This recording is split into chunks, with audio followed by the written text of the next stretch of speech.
The call came just past midnight. Her voice was small, brittle. "Uncle, help! Mommy locked me in." Static swallowed the rest. I pressed the phone tighter. "Where are you?" A pause, a muffled sob. "In my room.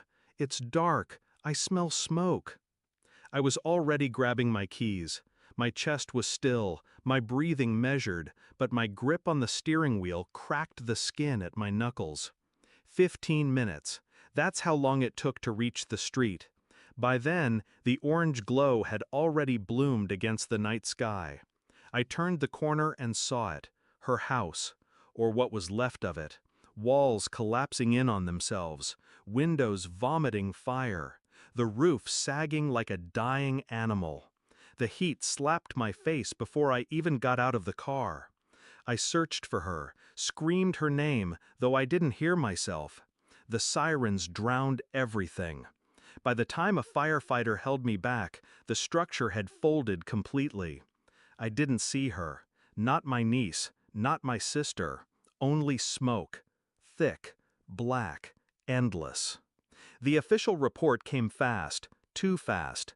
Accidental fire, faulty wiring. I didn't believe it. The call replayed in my head, word for word. Mommy locked me in. She didn't say she couldn't get out. She didn't say the door was stuck. She said locked. I asked the fire marshal if they found signs of forced entry. He avoided my eyes, said it was too early to say. But my sister's eyes, when I saw her at the station later, told me more than his words ever could.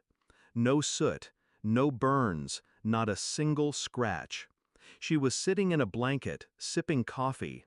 Her hands didn't shake. She didn't even ask if her daughter had survived. I asked anyway, "Where is she?" She looked at me for a long time, then, too calmly, said, "They couldn't get to her." No tears, no cracking voice. The room felt colder than the night outside, and I knew, without knowing how, that this wasn't negligence. It was intent. I didn't confront her, not yet. Instead, I went to the house the next morning. The fire tape sagged in the wind. I walked the perimeter, taking photos. The bedroom window, my niece's room, was barred from the outside. Not decorative bars, reinforced steel, freshly welded. A lock plate was fused over the latch, new, shiny, untouched by rust. My phone vibrated. Insurance adjuster. I ignored it. Later, I checked the welding supply stores in the area. 3 of them had receipts for cash sales of security bars in the past month. Only one had CCTV. There she was, my sister, buying them. No hesitation, no disguise. That night, I searched her financial records, still linked to an old joint account our parents had set up decades ago. A month ago, a transfer, large, from a man's name I didn't recognize. I found him in less than an hour.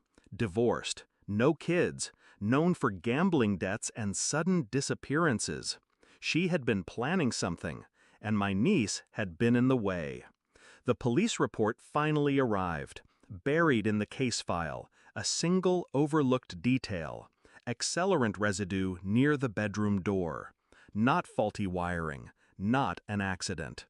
I printed the welding store footage, the bank transfer records, and the police finding, placed them in a single envelope. When I walked into her apartment, she was pouring wine, music low. She smiled when she saw me. It didn't reach her eyes. I set the envelope on the table. "Open it." She flipped through the pages, her shoulders tensed, her lips pressed thin. I didn't speak. Finally, she said, "You have no idea what you're doing." I leaned in slightly. "You locked her in." For the first time, her face cracked. I didn't threaten her. I didn't shout. Instead, I told her exactly how the next week would go. The police would get a copy of that envelope, the footage, the bank transfer showing her payout, and so would the man who paid her, the one who would be very interested to know she kept half the money for herself. Her wineglass rattled against the table. "You wouldn't." "I already did." her face drained, the blood rushing somewhere deep inside where panic hides before it explodes. She understood then. This wasn't about negotiation. It was a sentence, and she wouldn't be serving it in private. The trial will take months. The headlines will feed themselves. Her life will shrink to a cell, and the silence will close in like smoke. I don't visit the grave. Not yet. The only thing I keep is the recording of that night's call. My niece's small, scared voice, trapped in darkness. I listen to it once, then I delete it. Some things you don't keep.